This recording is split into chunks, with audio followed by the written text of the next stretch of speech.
She should have looked away, like everyone else. But something about that child, alone, crying, fists clenched around a rabbit with one ear missing, stopped her cold. The airport was chaos. Wheels rolling, shoes pounding, announcements barking overhead in 3 languages, thousands of people moving like they had somewhere better to be. But that little girl, she was still, except for the shaking, and Maya saw her. A knot formed in her chest, sudden and sharp. She didn't have time for this. She was just here for a package, a quick airport pickup, then back to retail hell. But the girl was crying harder now, shoulders trembling, tiny mouth opening in silence, and no one was stopping. Maya dropped to her knees, fast breaths, tiny fists, smeared cheeks. She tried it English, then Spanish, even a little French. Nothing. Just more tears, then, soft and desperate, a word. Mama. Italian. Maya blinked. It hit her like a memory she hadn't touched in years. The warmth of Rome, her favorite alley cafe, the cracked pages of a secondhand grammar book she couldn't afford. That summer had felt like life. This moment felt like fate. The words came before the fear did. Non piangere, piccola. The girl froze, looked at her like she was seeing sunlight for the first time. Her tears stopped. Her lips moved. Words tumbled out, fast, jumbled, panicked. But Maya understood. She'd lost her papa in the crowd. He was holding her hand. She turned to look at a dog. Then he was gone. Just like that. A child lost in a machine that didn't care. Maya's pulse thudded hard in her ears. Not from fear, from instinct. She smiled, soothing, gentle, told her they'd find him. That everything was okay. She reached for her phone to call security, and that's when the air changed. Not visibly, not loudly, but like an animal sensing a predator before it pounces. Maya looked up. 6 men in black suits were slicing through the crowd like wolves, not running, not shouting, just moving with deadly purpose. Eyes locked. The girl gasped, whispered, "Zio Rafa," then waved. The closest one turned, saw them. He spoke into his sleeve, sharp, quick. The others closed in fast, forming a tight ring around them. Other travelers backed off instantly. One man dropped to his knees. His hand gently touched the girl's arm. Gun at his side under the jacket. Eyes all over Maya. Not grateful, just assessing. Maya's spine stiffened. Her heart didn't know which way to run. Then, "Dove?" The voice cut through everything, and she forgot how to breathe. He wasn't tall because of his height. He was tall because the crowd made room for him. Sharp jaw, cold eyes, suit so black it ate the light. He didn't walk. He owned every step. People looked once, then looked away, because they could feel it. He was power. He was danger, and he was heading straight for them. The girl cried out, "Papa!" And the man's entire face cracked. The rage evaporated. He ran, dropped to his knees, scooped her into his arms like she was the only thing that had ever mattered. His voice, this deep, rough Italian, shook as he held her, checked her arms, her hands, her feet. Then his eyes found Maya. Everything in her went still. He didn't just look at her. He memorized her. Face, height, posture, even the way she clutched her phone. It wasn't attraction. It wasn't thanks. It was something colder, sharper, curiosity. He said something to the girl in Italian. She nodded, then turned. "Grazie," Maya whispered back in Italian. The girl smiled. The man didn't. His head tilted, his voice low. "Your name," Not a question. She gave it, and he filed it away like a threat or a promise. A bodyguard leaned in, whispered something fast. The man looked at Maya like he was making a decision that couldn't be undone. Then he spoke. "You have done my family a great service. That is not something we forget." And just like that, he turned, walked away. The men surrounded him, the girl in his arms. The crowd parted again, without being told, and Maya was left alone, shaking, confused, alive. Her phone buzzed. Roommate text. "When you back? Boss wants the invoice." She was about to reply when she saw them, 2 men. Different suits, still watching. They didn't look away when she did. One of them nodded. Maya spun and walked, fast, through the terminal, into the parking garage. And there he was, another man in black, standing by a black SUV, watching. She didn't stop, didn't breathe. Got into her car. Then her phone buzzed again. Unknown number. "You spoke to my daughter with kindness when she was frightened. You used her mother's language to comfort her. I am grateful. The men watching you are for your protection. I am ensuring the right people find you first. L. Moretti." Her stomach turned. She opened a browser, searched the name. First result, Luca Moretti, alleged head of the Moretti crime family, untouchable, untried, unproven. "Oh God," her phone buzzed again. "We need to talk. Tomorrow, 2 p.m. You will be safe. LM. And just like that, a girl who spoke Italian to a crying child was now on the radar of one of the most dangerous men in New York. Tomorrow? Tomorrow everything would change. And she had no idea if it would be for better or worse. Subscribe if you want more. And tell me below, where in the world are you watching from? Maya barely slept. Every creak outside her window, she flinched. Every shadow in the hallway, she double-checked the lock. The black SUV was still there, waiting, watching, silent. She wasn't used to being followed. She wasn't used to being noticed at all. But now, the most dangerous man in the city knew her name, and that was something you didn't come back from. By 6 a.m., her heart was still thudding. She called Jazz, put the whole thing on speaker. Her roommate's voice was groggy and furious. "You're telling me you accidentally babysat a mafia princess at JFK?" Maya whispered. "I didn't know." Jazz was already typing. Within minutes, her laptop spit out article after article.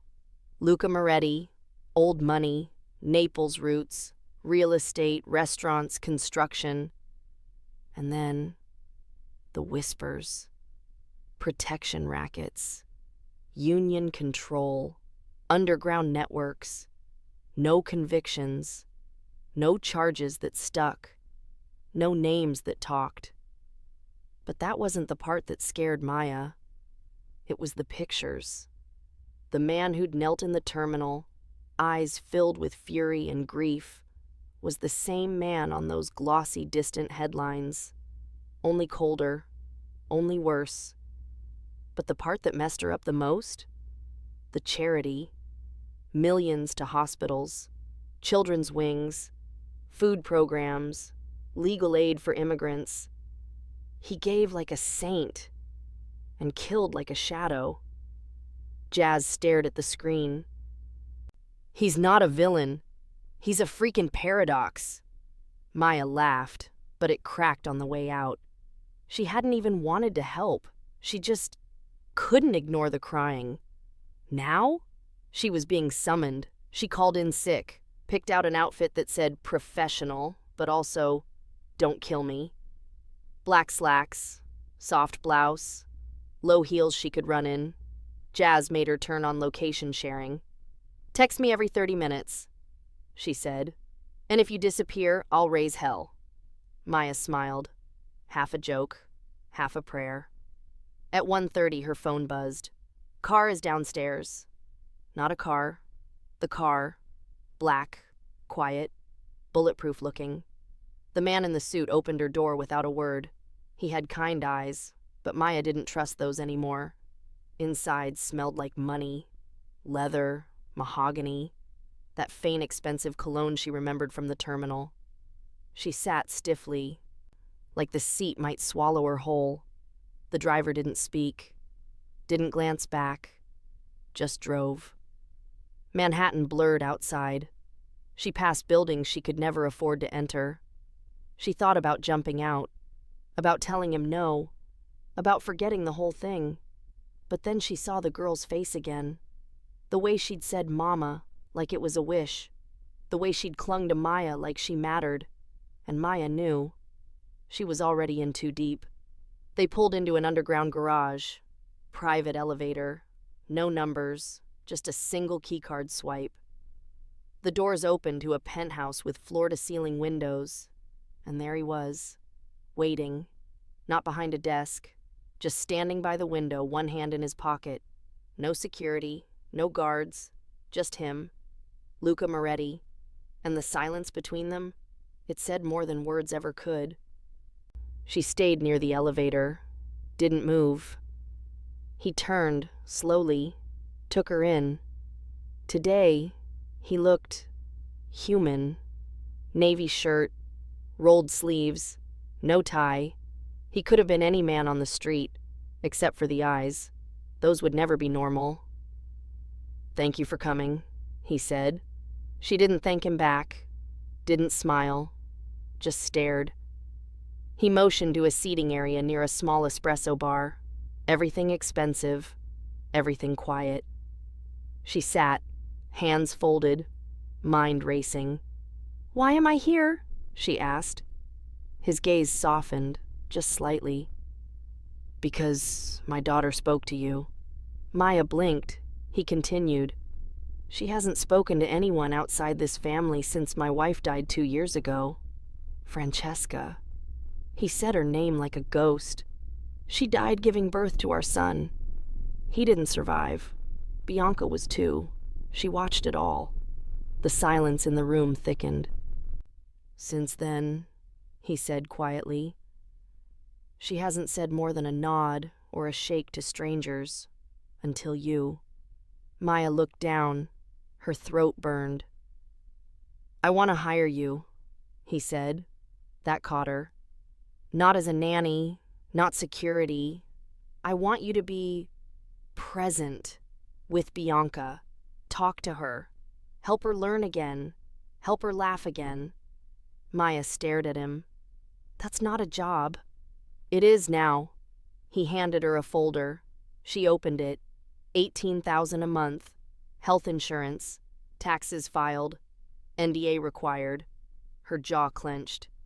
"That's 6 times what I make. Why me?" "Because she trusts you. And I trust her." Maya closed the folder. "You're asking me to walk into a world I don't understand. One that could get me killed." He nodded. "Yes. And you're not denying anything I've read." He didn't even blink. "I'm not asking you to be part of that world. Only to protect a child from it." "But the people who want to hurt you, won't they go through me now?" His voice turned flat, cold. "They won't get the chance." She looked at the window, skyline stretching like a warning. "If I say no?" "You go home, protected, still watched, not because you're mine, but because you were hers." The words sank like stones. "And if I say yes?" "You become part of something." He stood, walked to the window. "I don't believe in second chances," he said. "But I believe in my daughter, and she believes in you." Maya swallowed. "What happens if I want out?" "You leave the job, but not the circle. Once you're in, you don't become invisible again." Not a threat, just fact. She rose. Her voice shook. "I need time. Take the weekend. You start Monday if you choose." She stepped into the elevator. He followed, stood close, not touching, but his presence wrapped around her like smoke. When the doors opened, he touched her back. Just once. Not possessive, not flirtatious, just final. She didn't breathe again until she was in the SUV, back on the road, and the whole way home, the same thought pounded in her head. If this is how he protects a stranger, what happens when he claims you as his own? She didn't know what time it was, but the wine bottle was half empty, and the city outside her window had gone quiet. That kind of quiet only New York knows, the kind that feels like a warning. Maya sat cross-legged on the floor, the contract spread out in front of her like a dare. $18,000 a month. It looked like a joke in black and white, like someone had forged the numbers, a fantasy paycheck printed on real paper. She reached for her phone, scrolled, stopped on the photo Jazz had found. Francesca Moretti. Elegant, warm, eyes like Bianca's. Gone. Dead 2 years now. The same day her baby died. That's the weight Maya was walking into. Not just a child who wouldn't speak, not just a widower, but a house built on silence and ghosts. The contract said she'd be a tutor, a companion, but that wasn't the job. The job was stepping into a world where her name would never belong, where her every move would be watched, where kindness came with bodyguards, where one man's grief was stitched into the walls like wallpaper. Jazz sat across from her on the couch, one leg tucked under, scrolling with wine in hand. You know he donated $6 million to St. Vincent's? Maya didn't answer. He built a legal center for undocumented teens in Brooklyn. They call him a criminal, but the IRS calls him a philanthropist. Maya stared at the page, still didn't speak. Jazz looked up. You want to do it, don't you? Silence. You want to help that little girl. Maya swallowed. I want to give her back something she lost. That was the part she couldn't shake. The sound of Bianca's voice, not just her words, but the way they cracked through the air like sunlight after weeks of rain. The way she'd leaned against Maya like her bones had finally stopped shaking. That connection, it wasn't logic. It wasn't money. It was something older than both. Something that didn't care about last names or bloodlines or danger. Still, there were rules, and Maya needed to make them. She pulled out a notebook, wrote fast, sharp. No touching the business, no lies about danger, no crossing personal boundaries. And if it gets bad, I walk. She took a picture of the page, saved it, then looked back at the contract. Her throat was dry. Because the truth was, she didn't want to run. She wanted in. The next morning, the SUV was still outside her apartment, silent, waiting, like it had always been there. She put on jeans, hoodie, sunglasses, walked past the black car without looking, took the train downtown, let the wind rip through her hair, let the city noise scrub her skin raw. She sat on a bench in Central Park, watched a father chase his daughter through the leaves. The little girl's laughter bounced off the stone path like bells. Bianca hadn't laughed like that, not yet, but she could. If someone just kept showing up for her. That thought hit Maya so hard she almost dropped her coffee.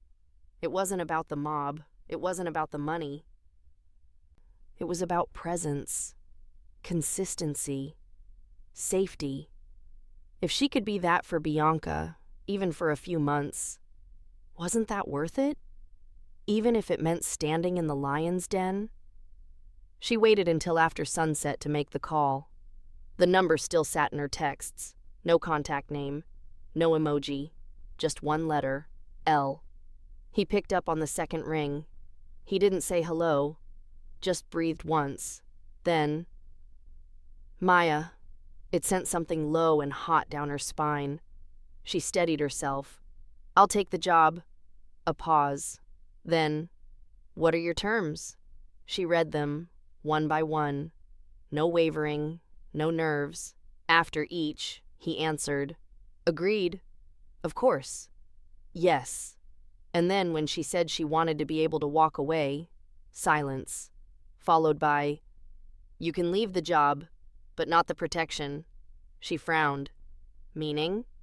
Meaning once you're seen with Bianca, you're seen. You'll be known, which means you'll be valuable. Maya's pulse ticked up. "I'm not a threat," she whispered. "I know that," he said. "But others may not." She closed her eyes. "You're saying I can never be invisible again?" His voice softened.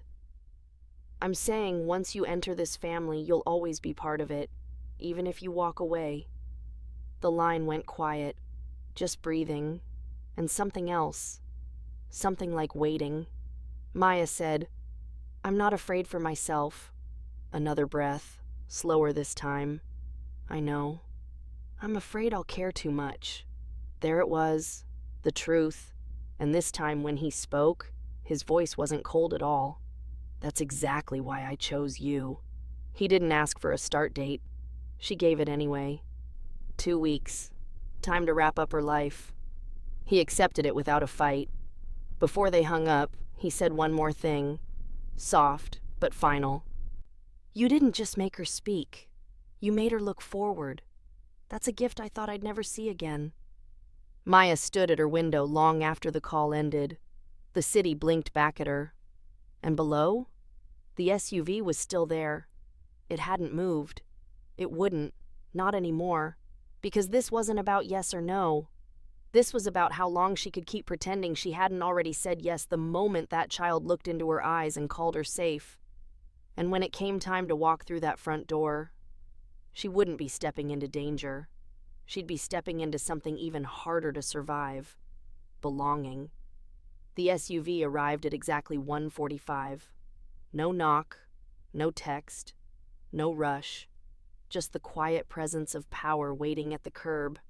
Maya stood in her apartment like she was about to step onto a stage that didn't have a script. Everything felt too quiet. Too final. She checked the list in her phone one more time. Snacks for the subway ride. Deleted. Shift schedule for the boutique. Deleted. Interview notes for a job that paid minimum wage. Deleted. This wasn't survival anymore. This was something else. She wore jeans, a soft green sweater, nothing fancy, just enough comfort to feel real. As she opened the front door, Jazz stopped her with a look. Not a warning, not panic, just that quiet, older sister energy that said, "Don't forget who you are in there." Maya nodded once, then left. Leo was the one driving today, not Rafa. Different energy, calmer. He opened the door for her like she was already someone who mattered. Inside smelled like leather, clean linen, and faint orange blossom. She sat back against the cold leather and tried to slow her breath. New York blurred by outside. But nothing about today felt normal. The house wasn't what she expected. It wasn't a mansion. It didn't scream wealth. It whispered it. A 5-story brownstone tucked between older buildings on the Upper East Side. Flower boxes, wrought iron, polished but lived in.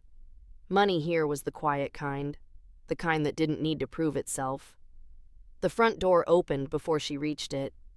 A woman greeted her, older, smiling, worn cardigan and soft eyes. Nonna Rosa. That's what Bianca had called her in one of the articles. She didn't feel like staff. She felt like the soul of the place.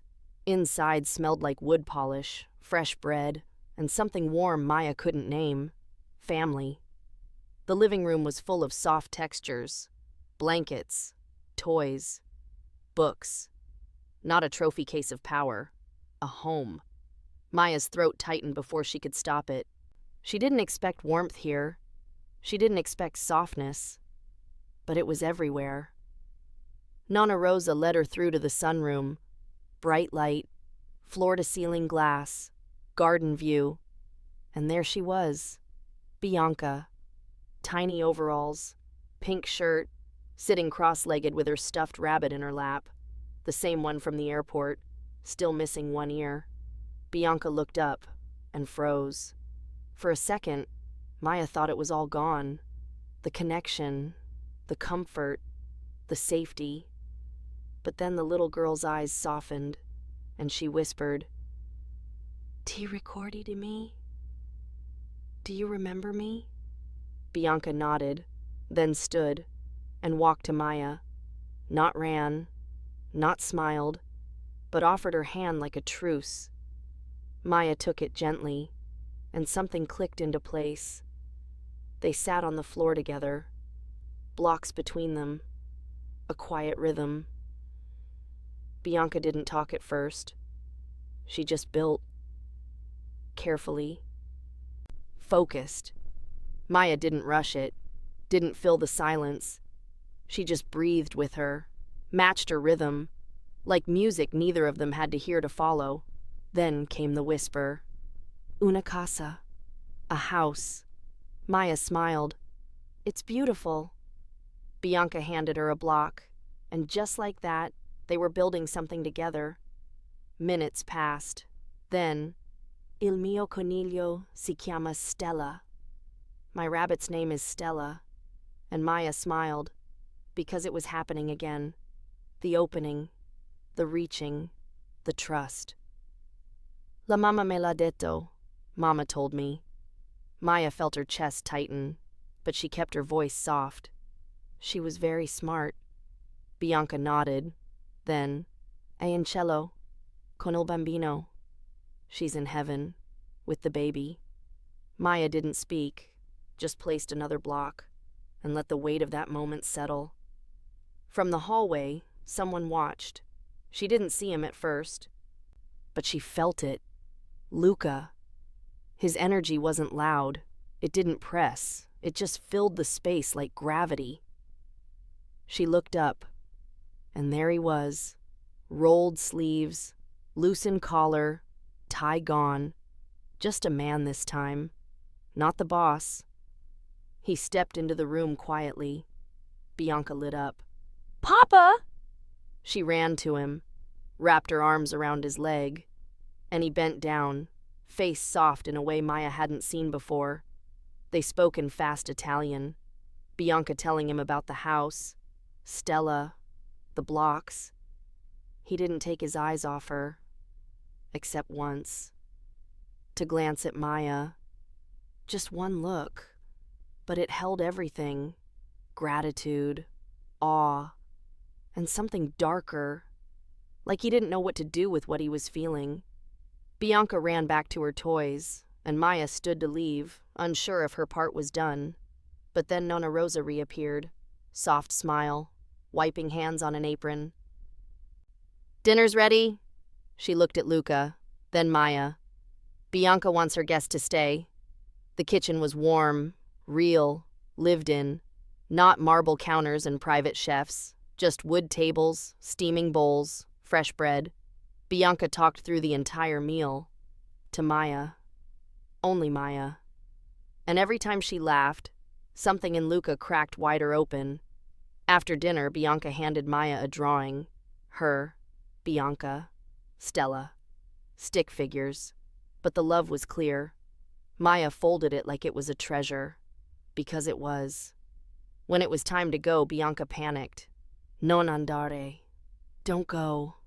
Maya knelt, whispered soft promises, that she'd be back, that she wasn't leaving forever. Bianca held out her pinky. "Promessa?" Maya hooked hers without hesitation. "Promessa." Luca walked her to the door.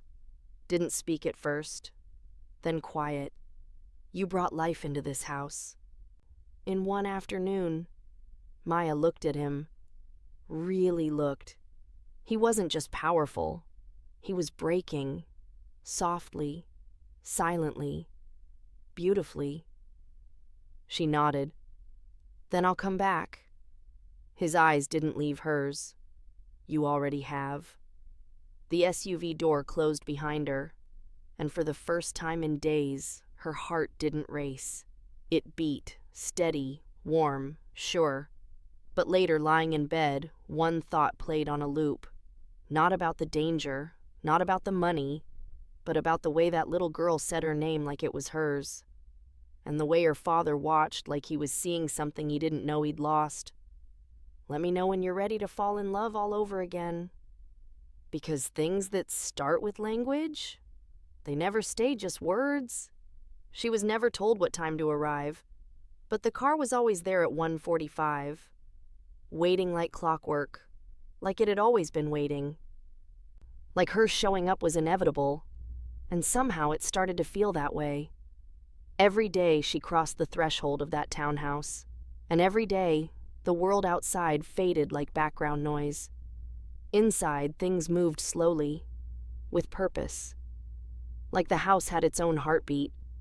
She wasn't staff, she wasn't family, but she wasn't a guest anymore either. Somewhere in between, a presence that had become expected. Bianca would greet her at the window, tiny palms against the glass, eyes lit like she'd been holding her breath since yesterday.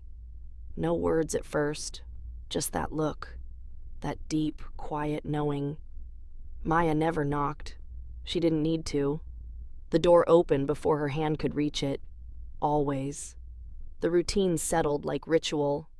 Sunroom in the afternoons, books spread on the floor, blocks, coloring pencils. Language games Maya hadn't touched since undergrad. Bianca soaked it all in, quietly, curiously, like the world had become new again, one sentence at a time. Sometimes she laughed, and every time she did, Maya felt it like a match catching flame. Bright, sudden, fragile, but real. So real it hurt. She started staying for dinner, not because she was asked, because Bianca would beg in the softest voice possible. Just her name, no explanation, no trick, just Maya. And somehow that was always enough. The kitchen became familiar. The table always had a new story waiting. Nonna Rosa would pour wine like it was medicine, like Maya hadn't had enough softness in her life. And Luca, he listened more than he spoke, but he was always watching, not like surveillance, like memorization. It was never obvious, but Maya felt it. The way his gaze would slide across her hands when she reached for Bianca's cup, the way he stood just a little too close when he passed her the bread. He never touched her, never flirted, never crossed a line. But his silence? It was heavy with things he wasn't saying. The more time she spent there, the more the lines blurred. She started forgetting her shifts at the boutique, stopped checking her email. Her old world faded like static behind glass. This one, this life? It had teeth, warm ones that didn't bite until you realized you couldn't leave. One evening, Bianca fell asleep with her head in Maya's lap, a book still open, her rabbit tucked under her chin. Maya didn't move, didn't breathe too loud, just ran fingers through soft curls and watched the sun dip behind old brick buildings. Then she felt it. The shift in the room. He was there. Luca stood in the doorway, tie loose, sleeves rolled, eyes not on the child, on her. And Maya saw it, that flicker, that moment where something passed through him that he didn't want anyone to see. Not want, not lust. Something worse. Hope. He stepped closer, careful, like if he moved too fast, the moment would shatter. I haven't seen her sleep that peacefully in years. His voice was lower at night, rougher, like it had to fight to come out. Maya didn't answer, because if she did, her own voice might break. He sat down across from her. Not too close. Not far. They didn't speak for a long time, just breathed in the quiet of a house that, for once, wasn't haunted. When Bianca was finally carried upstairs by Nonna, Maya moved to go. He walked her to the door like always. But this time, something lingered. His hand brushed against hers when he reached for the handle. Not intentional. Not innocent either. She pulled back, He didn't apologize, just looked at her, like maybe she was the only person left who didn't flinch when she saw all of him. Outside, the air was colder, wind snapping against her coat, but she didn't feel it. Her skin still carried the warmth of the house, of that gaze, of that quiet gravity that only got heavier by the day. At night, she started sketching again. Not from memory, from feeling, hands tracing lines she hadn't drawn in years. She'd forgotten what it meant to create without fear, without permission. She drew the sunroom first, then Bianca's hands, then the shadow of a man who never smiled but always watched. She didn't know why she kept those pages hidden in a drawer. She only knew she didn't want anyone to see them, not yet, because some things grow slowly, like vines, like roots, like danger disguised as safety. And one night, when the phone rang and the name on the screen wasn't saved, she already knew who it was. She already knew she'd answer. Even before she picked it up, her chest was tight. Not from fear, from knowing that everything was about to shift again. Because routines are easy to build, but harder to keep when someone's about to break them from the inside. The first sign wasn't a scream. It was the silence. Bianca had been giggling seconds ago, laughing in that wild, breathless way children do when nothing hurts. Then nothing. Not a pause, not a shift. Just gone. Maya froze mid-step in the hallway, book in hand, coffee still warm. Then the coffee hit the floor. She didn't remember dropping it. Didn't remember the glass shatter or the splash on her jeans. She only remembered the cold. The kind of cold that seeps into your bones before your brain can catch up. Because silence like that wasn't normal. Not in this house. Not from that child. She ran. Fast. Barefoot. Breath snagging in her throat. The garden door was open. Wind whipped the curtains like something wild had been let in. And Bianca was standing at the edge of the stone steps, frozen, staring up, not crying, not shaking, just small, smaller than Maya had ever seen her. Two men stood at the gate, not moving, not speaking, dressed like delivery workers. But their eyes, too still, too sure, predators who didn't need to smile to make a point. Maya's voice broke before her mind did.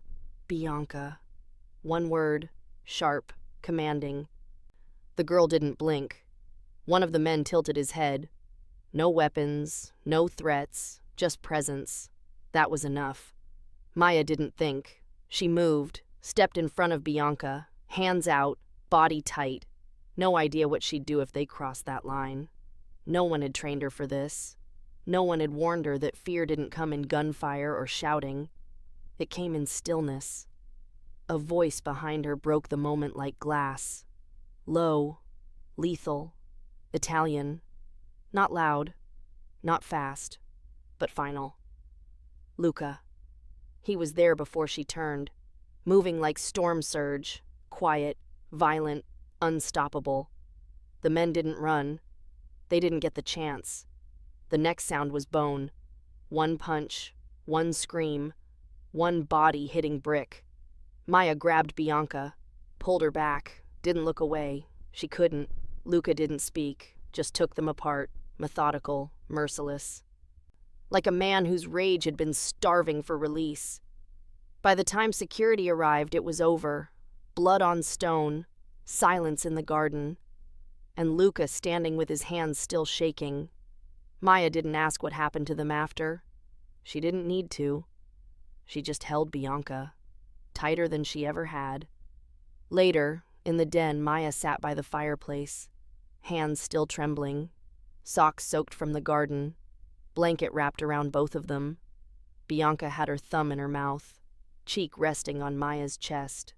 Safe, but changed. That's what fear did to children. It made them grow up too fast. Luca came in alone. No Nonna, no guards, just him. Loosened collar, blood on his cuff, something darker in his eyes. He looked at the couch, at Maya, at the child curled against her, and something in him cracked. He knelt beside them, not touching, not speaking, just breathing. And Maya watched his jaw clench, his hands flex, his composure fray. "I should have seen it coming," he said, voice like gravel. Maya didn't answer. He looked at her, not just at her face, at her being. "You stepped in front of her," she nodded. "I didn't think. You protected her like she was yours." The silence after that sentence was heavier than the threat had been. Maya didn't know what to say, because it was true, and it scared her more than the men at the gate. "She's not just your daughter anymore," Maya whispered. And Luca, he didn't argue. He just stared at the fire, then said something she didn't expect. "She's the only thing in this world that keeps me human." Maya's chest tightened. "And you," she almost said, but she bit it back. That night, she didn't go home. Not because anyone told her to stay, but because leaving didn't feel like safety anymore.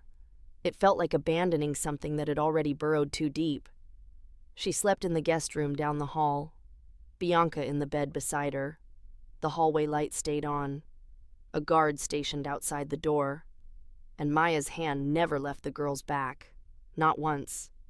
Because once you see what wants to take something innocent, you don't sleep the same again, especially when you start to realize they're not just coming for the child.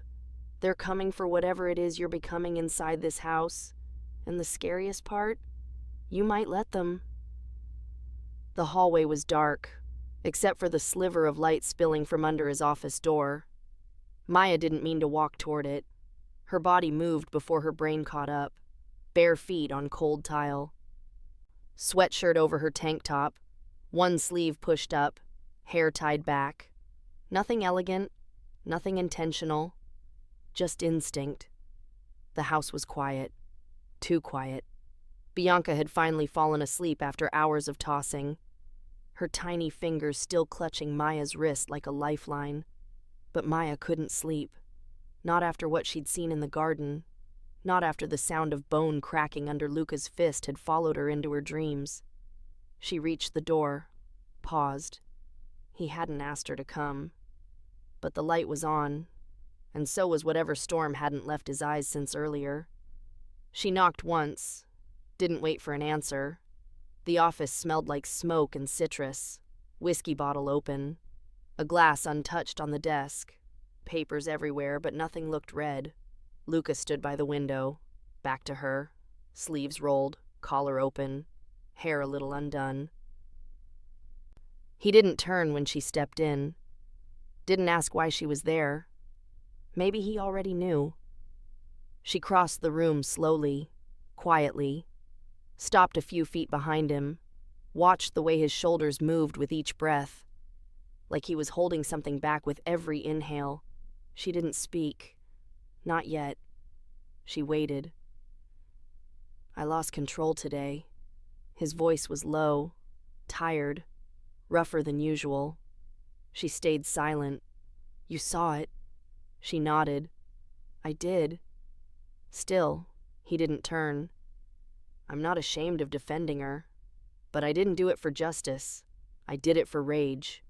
His fingers flexed, slow, measured, dangerous. It's been building for a long time, and today it finally asked to be fed. She didn't answer with comfort, didn't say it's okay or you did what you had to do. She just breathed with him, matched him, the same way she did with Bianca. "I'm scared of what I'd become without her," he said. "Without you." That made her freeze. She felt it first in her throat, then her chest, then lower. That low, sharp ache that only came when someone touched something you didn't know was raw. He finally turned, slowly, eyes on hers, dark, shadowed, wrecked. "But it's worse when you look at me like you did today, like you don't know what I am. She took a step forward. I know exactly what you are. Another step. I've always known. Her voice broke on the last word, because saying it out loud made it real. He watched her carefully, like she was a wire he didn't want to trip. And you're still here. I don't know why. He moved closer, stopped in front of her, not touching, just there. Heat radiated off him. His hand twitched at his side, like he wanted to reach for her but didn't trust himself to be gentle. I thought you'd be afraid of me, he said. I am. She looked up at him. But I'm more afraid of what I feel when you're near. That did it. Whatever restraint he had left, gone. His hands caught her waist, not hard, not fast, just enough to make her feel the tremble in his fingers. He wasn't grabbing her. He was grounding himself, like she was the only thing anchoring him to something soft. Their faces were inches apart. She could smell the whiskey on his breath, feel the burn in his chest, see the crack in the mask he never let anyone touch. His voice dropped. You make me want things I buried a long time ago. She whispered.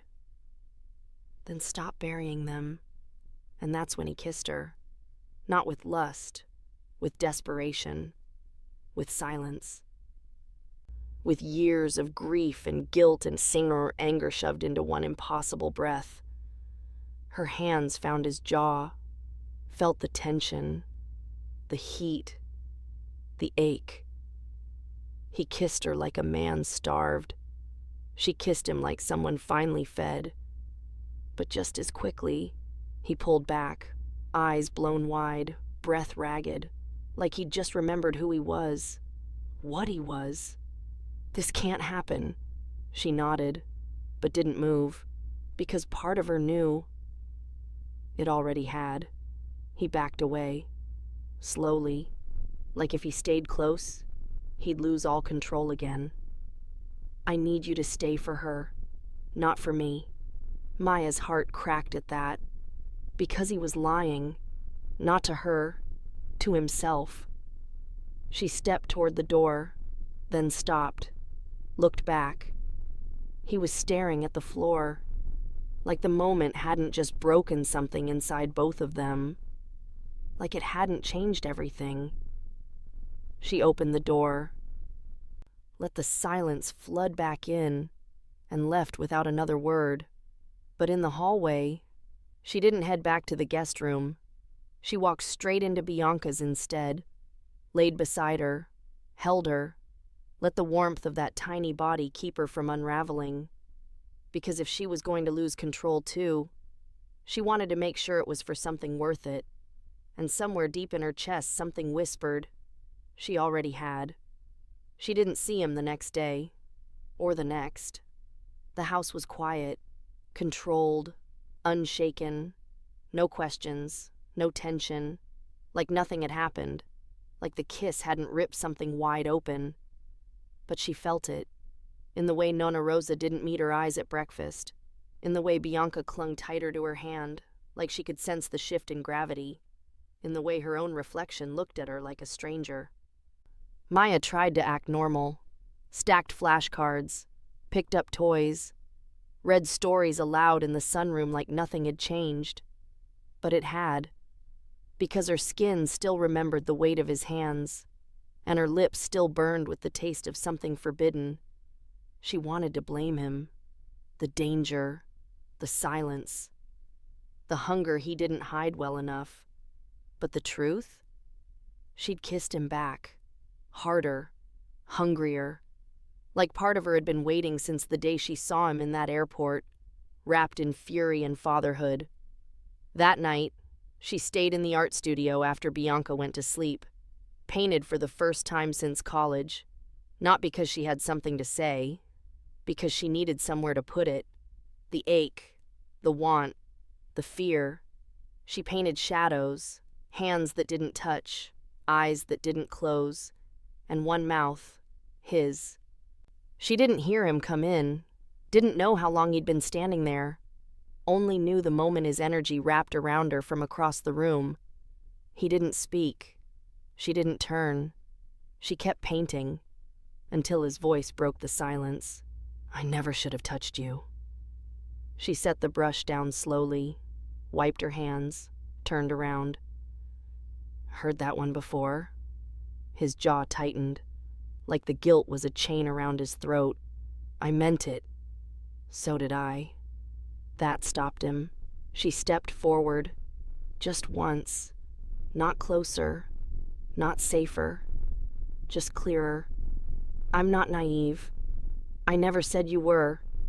You think I don't know what you are? What you've done? She let the words hang between them like smoke. You killed a man 2 days ago. He didn't flinch. I've killed more than one. Her heart thudded once, hard, still. No fear, not the kind that mattered. He stepped closer now. Why aren't you running from me? Because I already did. And she meant it. From feelings, from people, from herself, but not anymore. I see you, she said. Not the suits, not the headlines, not the fear. Just him.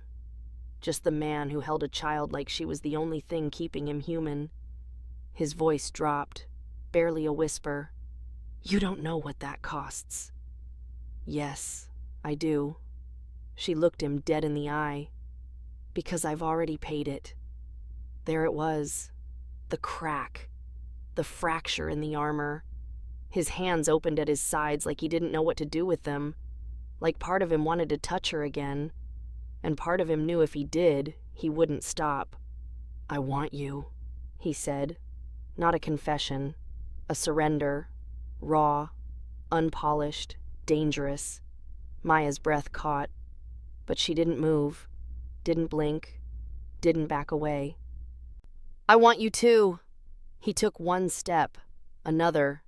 And that line, the one between control and chaos, vanished like smoke. His hands were warm this time. Careful. But the kiss wasn't. It was everything they'd been holding back. Weeks of silence. Of tension. Of not looking too long. Not breathing too deep. Of pretending. His mouth pressed against hers like a warning. Or maybe a promise. And when he finally pulled back, eyes heavy, voice wrecked, he said, This can't happen again. Maya nodded, because that's what they always said, right before it did. She went back to the guest room, body still trembling, pulse still wild, heart nowhere safe. And when she lay down, she didn't cry. She didn't smile either, because she knew what came next. Not love, not peace, not safety. Consequences. The ones that crept in slowly. And took everything they touched.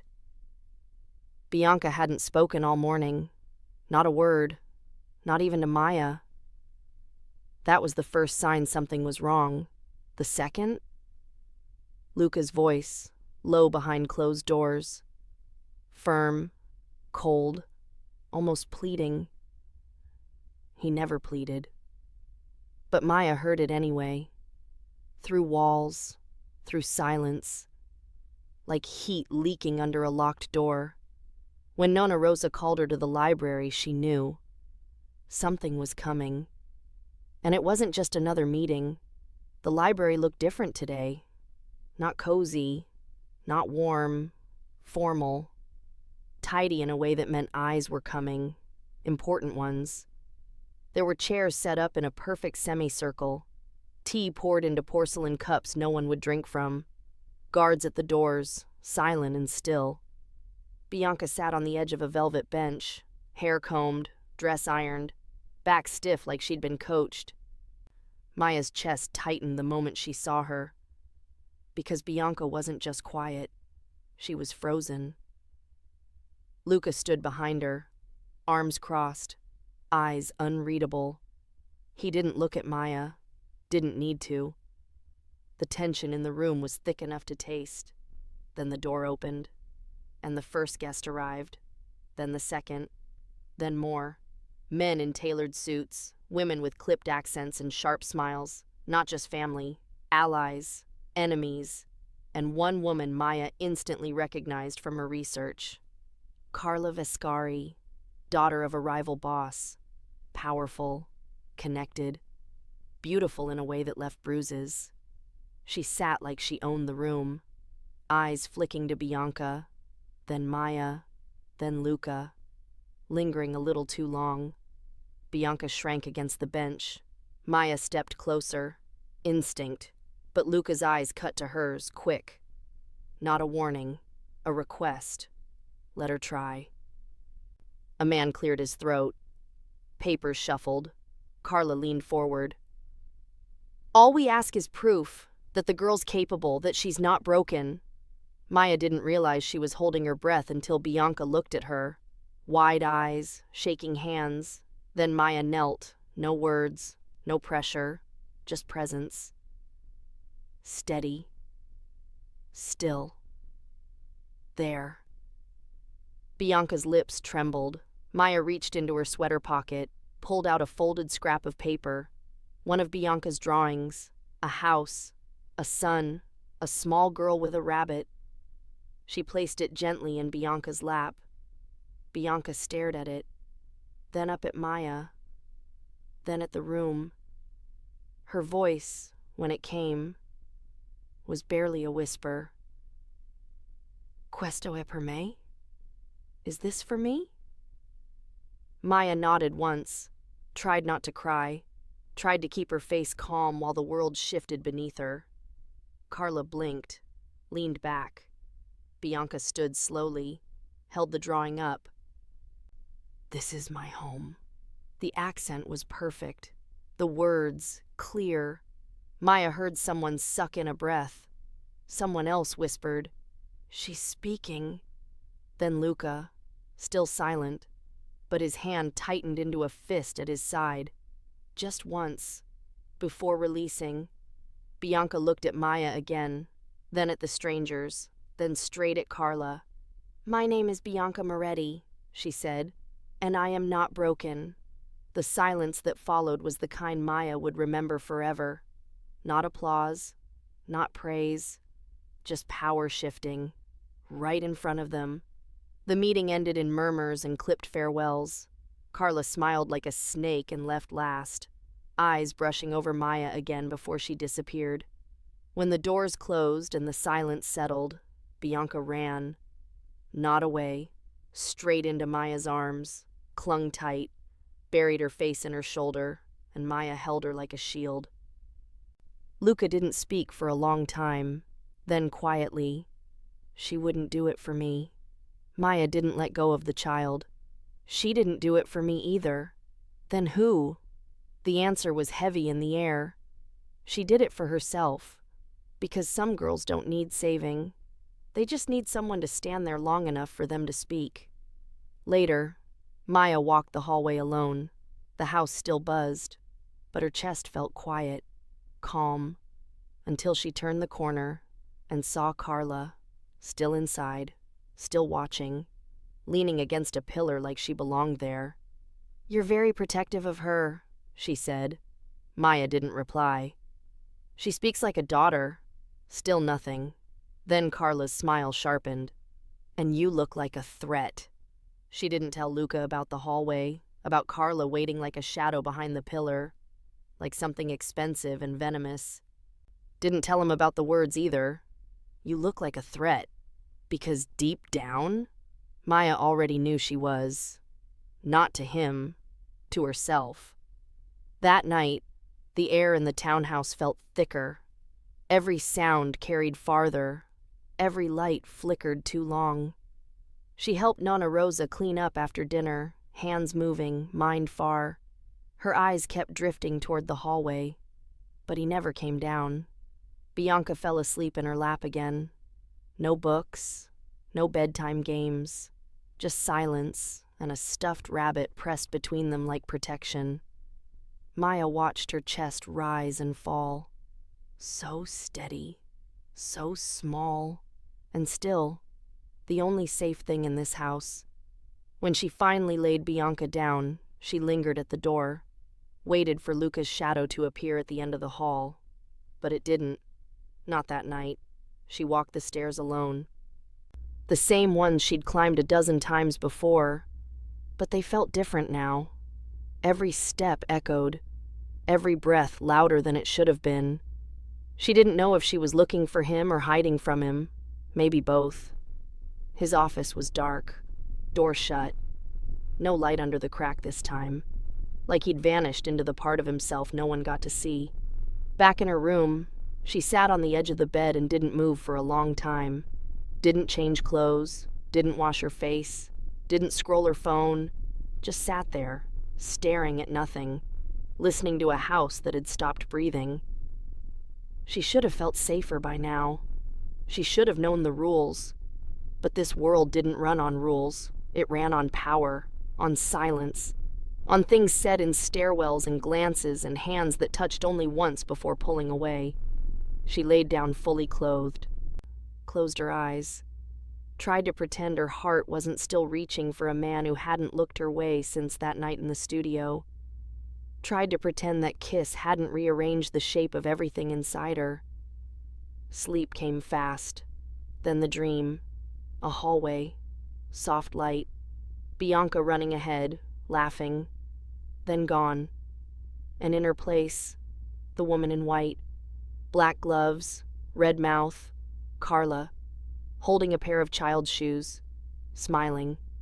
Maya woke up gasping, heart slamming, sweat cold. She sat up too fast, hands clawing at the sheets like she could pull herself out of the dream fully. But something stayed with her. Not fear. Instinct. That low buzz under her ribs.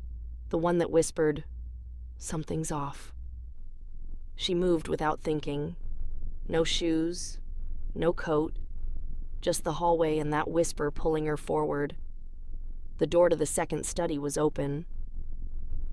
It was never open, not at night, but tonight. A sliver of light spilled across the floor, and voices, low, male, quick. Then one word caught her, her name. She stepped closer, slowed her breath, pressed her back to the wall like instinct, listened. She's too close to the girl. She's a civilian.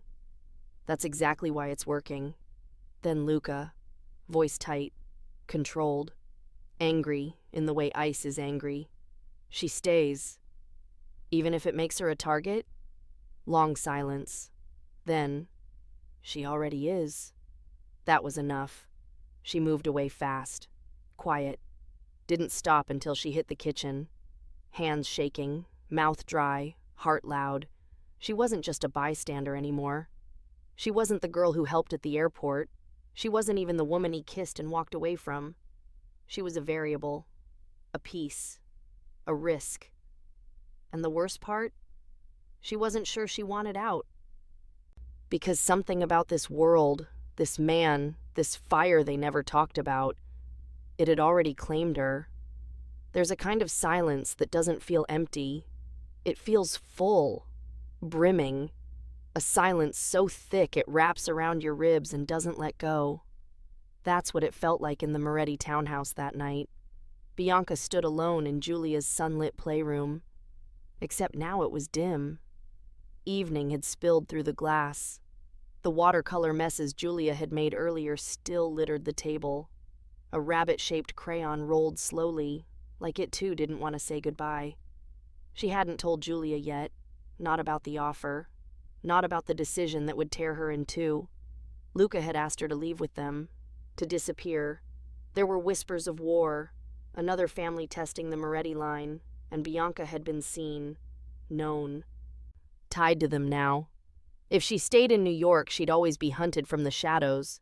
But if she ran, she'd lose the life she'd built, the art classes she just signed up for, her tiny apartment in Queens, Lily, normalcy. She'd also lose Julia. Downstairs, she heard low voices. Luca, Marco, the team, plans and risk assessments and fallback routes. All because of her. Not because she asked for protection. Not because she begged. But because Luca had decided she mattered. Her fingers curled tightly around the edges of Julia's latest drawing. Bianca and Luca holding hands. Julia in the middle. a sun in the corner, smiling. Her heart was a battlefield. One side screamed, "Run! Cut ties! Protect your peace." The other side? It whispered, "Stay. Not for the money, not for the danger, but because love never shows up how you expect it." She heard small footsteps. Julia peeked into the room, Stella the rabbit dangling from one arm, sleep still clinging to her lashes. "Emma mia," she whispered, voice a little raspy from dreams. "Sei triste?" Bianca forced a smile. "No, tesoro. I'm just thinking." Julia patted closer, standing between her knees. "Pensi a papa? Are you thinking about papa?" Bianca swallowed. Her throat burned. "Maybe." Julia's eyes were wide, wise beyond 4 years. "Lui pensa a te. Sempre." Downstairs a door clicked. Heavy footsteps up the stairs. Luca appeared, sleeves rolled up, hair a little messy, like he'd run a hand through it too many times. His eyes went to Julia first, always, a soft nod, then Bianca. The silence that followed wasn't tense. It was loaded. Like both knew what was about to be said. Luca crossed the room slowly. "Can I speak to you?" His voice was low, careful. He didn't want to make this harder. Bianca kissed Julia's forehead. "Vai da Teresa, amore. Vengo subito." "Go to Teresa, love. I'll come soon." Julia nodded. "Ma non andar via, okay?" "Don't go away, okay?" Bianca smiled. "Promessa." But the lie lodged in her throat like glass. When they were alone, Luca leaned against the wall. He looked tired, older than 38. "You don't owe me anything," he said quietly. "I know," she replied, "but I owe you everything, and I can't keep pretending this doesn't put a target on your back." "I didn't ask for any of this," she said, not accusing, just honest.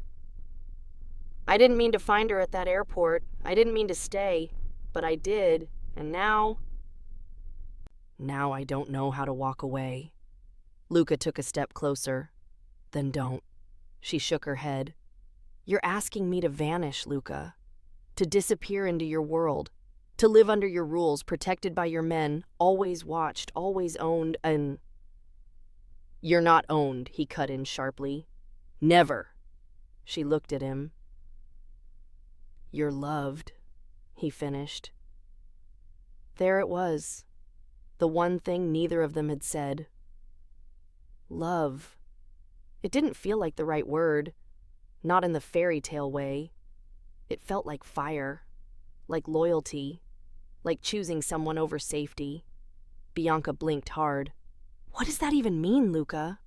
What do you want from me?" "I want you safe. I want Julia happy. I want a home again, not a fortress. And I want you in it." He exhaled. "But if you can't live with what I am, I'll let you go." The words nearly knocked her over. Let her go? Could she even go back to that small life? Retail paychecks, exhausted subway rides, silence at night. Knowing a little girl once said mama again because of her, and then never seeing her again. Could she walk away from a man who looked at her like she was the first real thing to touch his world since it shattered? Bianca didn't speak. She walked past him, slow and quiet. Luca didn't follow.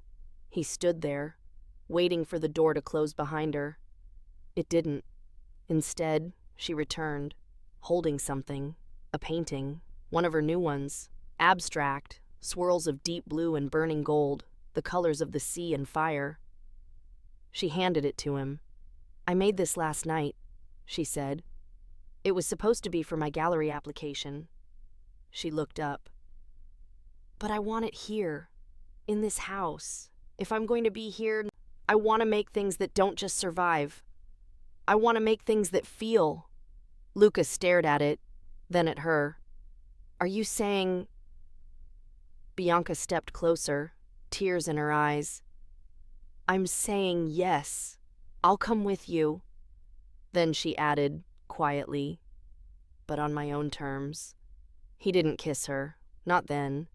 He just pulled her into his arms, one hand behind her head, the other around her waist, holding her like something he'd never let the world break again. And maybe that was better than any kiss, because it wasn't passion, it was a vow.